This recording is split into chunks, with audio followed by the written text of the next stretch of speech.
La guerre civile espagnole, c'est un sujet qui est, je crois, de plus en plus d'actualité. C'est-à-dire que, bien à la mort de Franco, il y a 30 ans, le sentiment général, c'était que, bon, il fallait oublier un petit peu. On a voulu, il y a une période qui s'est ouverte, qu'on a appelée la transition, c'est-à-dire la transition vers la démocratie. Bon.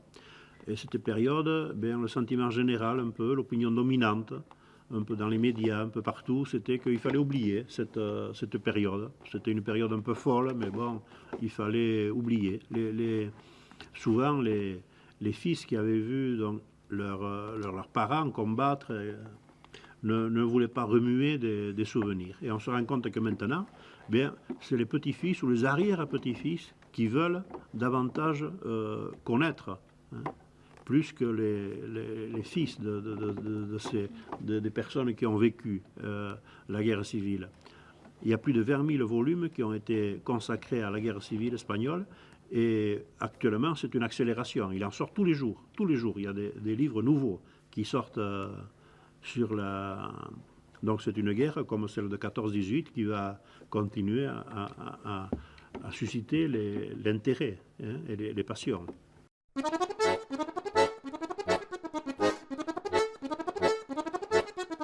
En juillet 1936, eh bien, il y a un certain nombre de généraux qui se rebellent. Donc ce sont des rebelles contre le gouvernement légitime qui avait été donc, installé au terme d'un processus démocratique avec des élections. Il y avait eu des élections en 1931, en 1933 et au début de 1936. Alors, les élections du début de 1936 avaient donné une majorité de gauche, on appelait donc Front Populaire à l'époque, Frente Popular, et un certain nombre de militaires, et surtout des chefs, évidemment, militaires, des généraux, n'étaient pas d'accord avec cette orientation politique, puisqu'eux, ils incarnaient plutôt une politique de droite, et ils se sont donc rebellés contre la République en place. Mais on aurait pu penser que ce serait fait en 2 ou 3 jours, mais non, ça a duré 32 mois, 32 longs mois d'une guerre implacable qui a fait plus d'1 million de morts, hein, beaucoup de blessés, beaucoup de souffrances, beaucoup de gens en exil, et donc cette guerre qui a commencé en juillet 1936 ne s'est pas terminée avant le début du mois d'avril 1939 par la victoire complète du général Franco qui va installer un régime de dictature qui va durer jusqu'à sa mort en 1975, donc pendant presque 40 ans. Hein.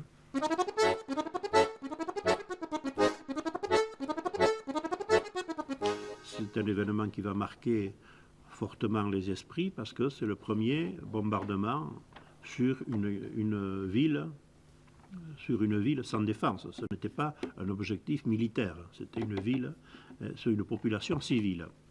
On estime la population de Guernica ce jour-là à près de 10 000 personnes, parce qu'il y avait non seulement la population de Guernica, environ 100 000 personnes, mais il y avait beaucoup de gens qui étaient venus déjà de Guipúzcoa, qui étaient réfugiés donc, à cause de la guerre, qui étaient réfugiés à Guernica, et en plus c'était un jour de marché, un lundi, comme à Saint-Jean-Pied-de-Port, et il y avait donc ce jour-là près de 10 000 personnes à Guernica. Donc le bombardement a duré à peu près 3 heures, l'après-midi du 26 avril, et a fait plusieurs centaines de morts et de blessés, et la ville a été détruite au moins aux 3/4. Ce bombardement a fait les gros titres de la presse, notamment en France, dans les démocraties qu'on appelle occidentales de l'époque, c'est-à-dire la France, la Grande-Bretagne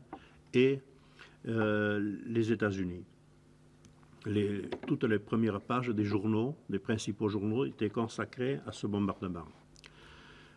Mais immédiatement, les franquistes, qui sont rentrés dans Guernica 2 ou 3 jours après, qui avaient conquis une région supplémentaire. Ils sont rentrés dans Guernica et ils ont empêché la presse internationale de s'approcher de Guernica. Mais il y avait des correspondants de presse étrangers qui, le soir même, s'étaient rendus de Bilbao, s'étaient rendus à Guernica et avaient pu observer que c'était véritablement un bombardement. Ils avaient retrouvé des obus, etc.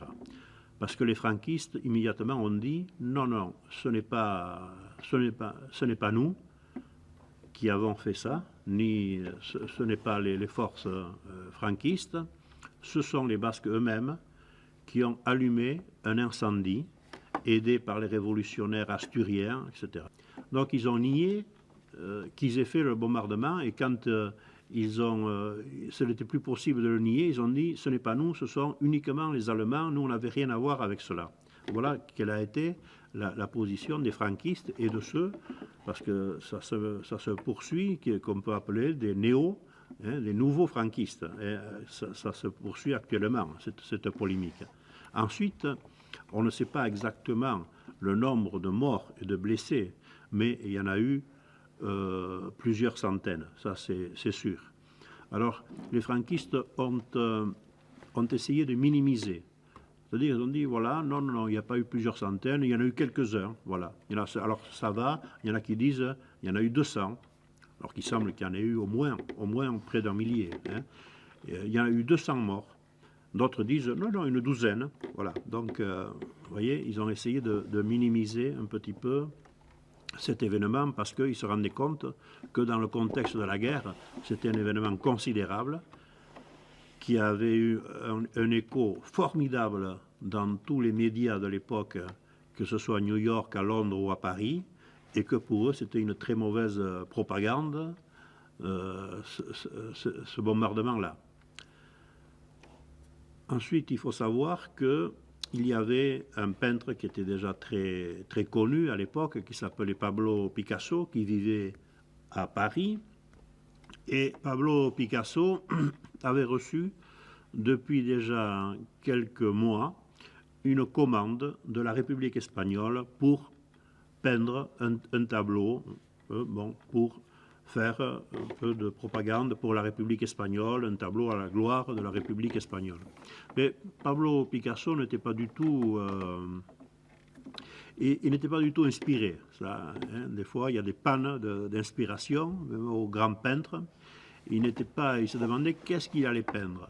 Et lorsqu'il apprend, donc le bombardement de Guernica a eu lieu le 26 avril, et dès qu'il apprend, donc ça paraît dans la presse les jours suivants, hein, dès le 28, 29, etc., dès qu'il apprend ça, et puis les détails qui commencent à se faire jour, hein, puisqu'il y a des témoins. Par exemple, il y avait donc l'abbé Onandia, qui était un ami du président José Antonio Aguirre, qui part immédiatement à Paris, qui a été un témoin oculaire, qui était présent le jour du bombardement de Guernica. Eh bien, le chanoine Onandia, puisque c'était un prêtre, il part immédiatement, il prend le train, il va immédiatement à Paris pour informer la population parisienne de ce qui s'était produit à Guernica. Et le 1er mai, Picasso, il commence à peindre le tableau Guernica. Donc vous savez que c'est un tableau gigantesque par ses formes, hein, puisque ça fait, je crois, plus de 7,5 mètres de long, sur près de 3 mètres hein, de large. Donc c'est une fresque absolument grandiose et gigantesque. Eh bien, il va s'acharner sur cette toile, et en 3 semaines, hein, le 20 mai, il a achevé, en 20 jours, il a achevé cette toile extraordinaire de Guernica, qu'il appellera Guernica.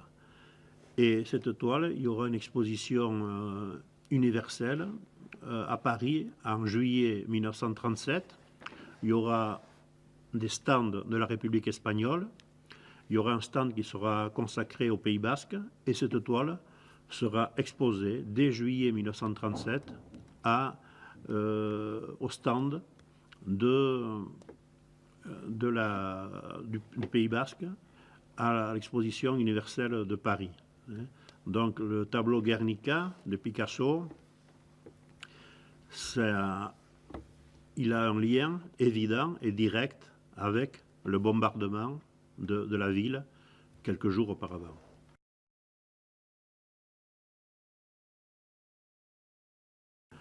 Ces condamnations à mort, tout ça, ces exécutions, ça, de suite, donc, dès que les franquistes se sont rendus maîtres de la province de Guipuscoa, elles ont eu lieu.